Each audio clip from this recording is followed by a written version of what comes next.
You're curious to learn more about which additional features the Vue VS Code extension has to offer? No problem, let's dive into it. The first feature is relevant to everyone who wants to add a component as a child component to an existing one. And in our case here with an app.vue, if you want to add this hello world component, of course we could type it down, we could import it manually, or with the Vue VS Code extension, we take it and we drag it over. Now the extension says hold shift to drop into editor, and we do exactly that. And now we choose a position, for example, over here in line 13, and it's there. The component is available after formatting, that all works fine, and it is also imported straight away. That's quite nifty, right? But there are even more things. For example, inlay hints. These are hints that the VS Code extension offers to guide you while developing, for example, one about missing properties or also hinting special cases. Let's have a look. To have a look at the first inlay hint, we want to go into our hello world component, and we do that by using Control and click. And as you see, we can just jump to the component immediately. Before, you might have had the issue that you jump to the TypeScript declaration instead. But thanks to extension, no other third-party extensions are needed, and you straight away jump to the component itself and not to any other definitions. But that's not even the feature. Let's take a look at the properties here. We have define props set and the message properties optional. Now, if we make that required and save, we straight away get an error into our app.vue. But here we not only say that the hello world component is underlined with a squiggly red line, we also see the inlay hint that says message and an exclamation mark, which means that message is required, but not actually fulfilled. Of course, we can fix that by just providing a message and we're good to go. No problem at all. And with this inlay hint, we don't have to wonder which of the many props of some components might be missing. So you find it out straight away. No issue, no searching for the actual prop, and no digging through TS errors. Pretty sweet.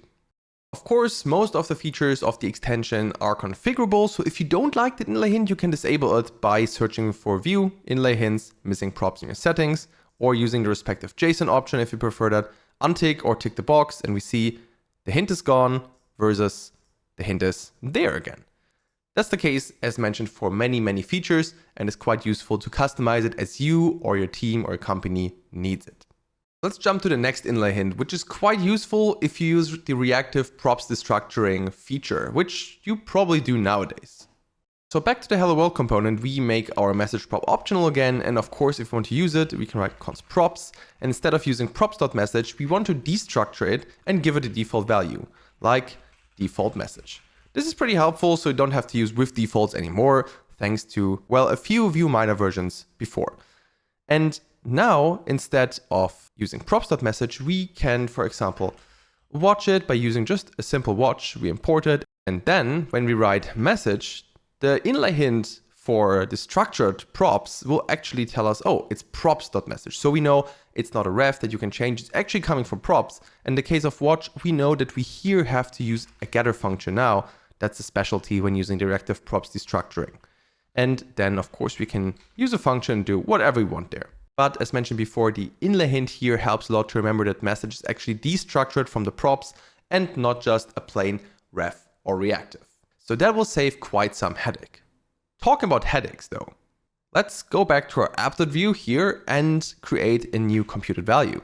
So we want to use this message ref to calculate the message length. To do that, we just write const message length equals computed, right? We can auto import it or import it from Vue if you don't use auto imports. And then we want to use message.value.length. So we just type .message and boom, there we go. The VS Code extension automatically recognizes that we use ref here and adds .value for you. So no more annoying .value typing. That just comes out of the box. When pushing tab, no problem. We can take the .value, or if we don't want to, we can just do it again and say message. The value might come, but we say, okay, we want to use pass the ref on and similar. But commonly you want the value, especially here, you want to calculate the length, and we're good to go to calculate our message length that we then can show down here if we want to.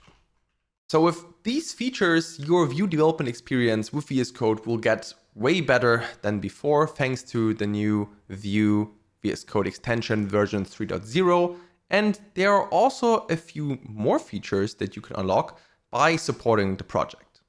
So if you have a look at the Welcome to Vue page that you will see when you install the extension, Then you'll see what's new in version 3.0, some core features, this video that you're watching right here, and then some premium features, so to say, that you can unlock for as little as $3 a month by supporting Johnson and the team, either through GitHub sponsors or Afdian.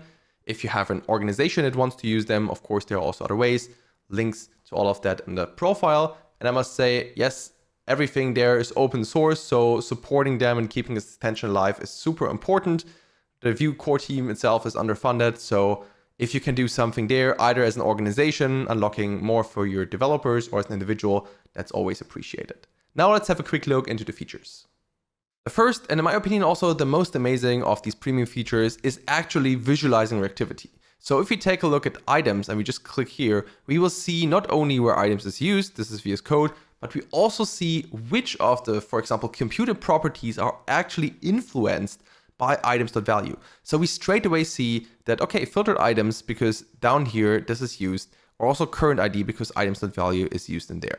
So we straight away have an overview how reactivity is flowing. The other way around as well, if we take a look at filtered items, we see the dependencies of that computed property. So show only important and items in this case. Pretty helpful, especially for bigger components. The next one is the so-called focus mode. So if you, for example, click into a template, you will see that the template, also the script setup part, all these tags around, they will just blur out and allow you focusing on what's important, like your template or your script. That seems like a small addition, but it actually reduces the clutter on screen by quite a bit. So definitely a nice addition. As usual, all of these are toggleable. Like here you see right now, I don't have the reactivity visualization on, but only the focus mode. And last but not least, the feature for highlighting template interpolation. So compared to turning the feature off, we see that everything in the double curly brackets is actually highlighted to make sure that we know, okay, not only is this an expression, but it can also change. And we have, once again, a bit better visualization of our template here and things that might change or that we might have to take a look at. So these three features are of course also just the start. There will be more features coming to the Vue VS Code extension itself, no matter if free or for sponsors. Nevertheless, they help reducing the clutter on screen and navigating through the components. So all in all, super helpful. And that's it for learning more additional features. I hope you enjoyed that little video. If you want to take a look at my channel, link is not only in the description, but also shown on screen in the lower thirds. So you can follow along for more Vue and Nux tips. I hope you enjoy the extension and don't forget to support the work of Johnson and the team here. Thanks everybody and see you in the next one.